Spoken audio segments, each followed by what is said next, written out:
Como primer paso, separemos y analicemos de forma individual cada una de las palabras que provienen de la expresión poéticas teatrales. Según la Real Academia Española, se habla de poéticas cuando se hace referencia al conjunto de principios que caracterizan un género literario o artístico, una escuela o un autor.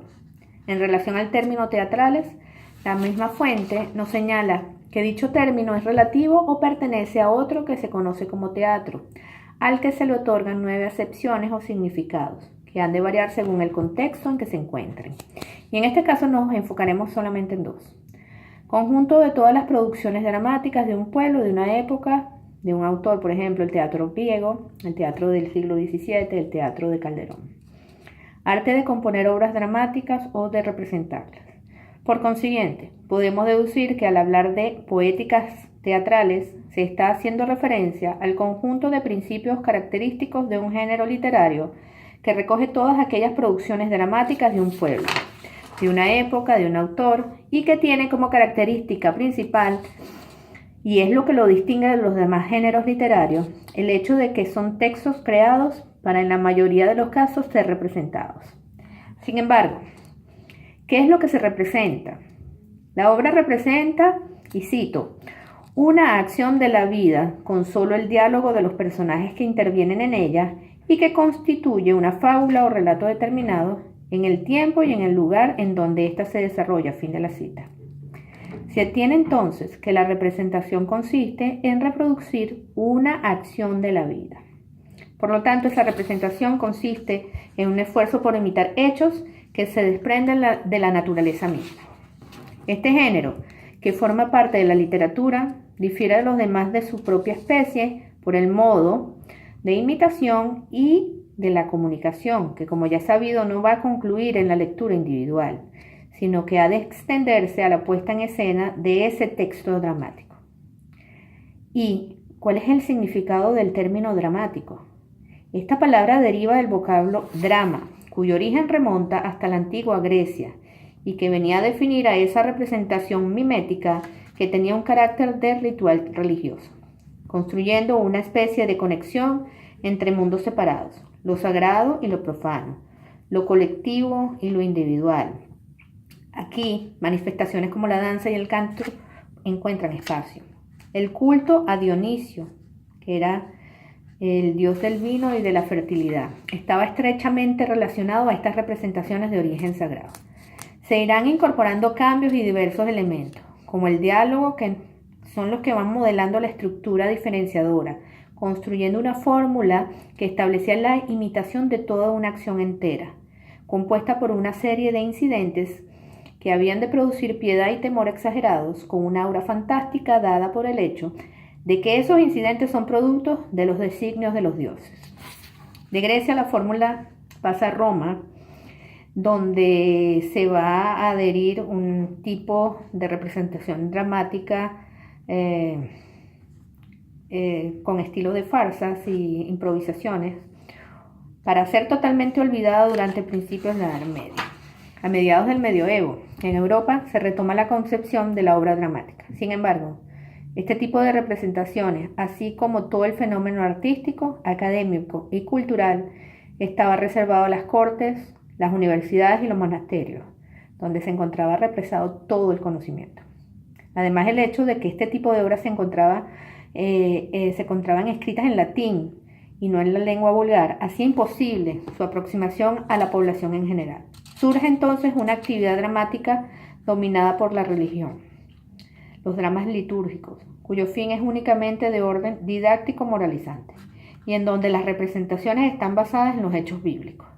Aquí se abrirán paso los autos sacramentales. El propio rey Alfonso X, el sabio, fomenta esta actividad y en el idioma propio del pueblo, ya que según era una manera efectiva de invitar a los hombres para que obraran bien.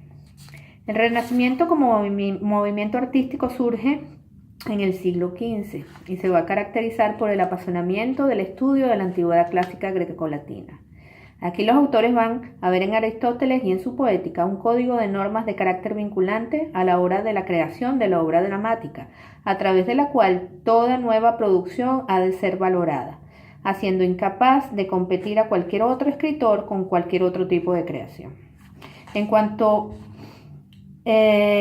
cuando los autores, como Cervantes, creyendo estar muy cerca de Aristóteles en relación a la creación de la obra dramática, logra con su obra, la tragedia Numancia, ubicarse mucho más cerca de la modernidad que de toda la fórmula dramática de la antigüedad clásica. Miguel de Cervantes se aparta, por ejemplo, de la concepción clásica de las tres unidades, de tiempo, de acción y de lugar, y las transforma con la concepción renacentista de la profundidad. Aquí se va a agregar un tercer plano, o sea, hay distintos planos, ya que, por ejemplo, pueden encontrarse varios planos visuales donde la acción se alterna y, cito, entre el interior de la población celtíbera asediada y el campamento romano instalado en el interior, fin de la cita. Ya no son los dioses, sino el hombre, el único responsable de trazarse su propio destino. En cuanto a los personajes, el aporte más progresista de Miguel de Cervantes a la tragedia moderna está en que los habitantes de la obra cervantina son todos los miembros de como un ente colectivo. Este hecho viene a constituir el precedente de lo que es la igualdad de los derechos del hombre, ya no solo ante Dios, sino ante la ley, sin importar el distingo de raza, color, religión ni condición social. Numancia, voy a citar, de quien soy ciudadano. Fin de la cita. Concepción ya perfectamente definida en obras como por ejemplo Fuente Ovejuna. En el periodo barroco hay una consagración de la fórmula del teatro español, que será determinada principalmente por la experiencia y la habilidad del gran autor Félix Lope de Vega, quien reúne las principales formas o prácticas de la dramaturgia que le precedió, o sea, la del siglo XVI, dando origen a lo que se conoce como el arte nuevo de hacer comedias en este tiempo. Se configura ya para esta época un espectáculo de orden comercial, ya que se escriben las comedias y las obras para el pueblo. Para ellos va dirigido su trabajo y son quienes pagan por ir a ver las comedias, canalizando así el verdadero fin de la comedia nueva y estableciendo un verdadero fenómeno cultural destinado a las masas, donde se procura imitar las acciones de los hombres, pintar poner y recrear todas las costumbres, ¿okay?, de esos tiempos.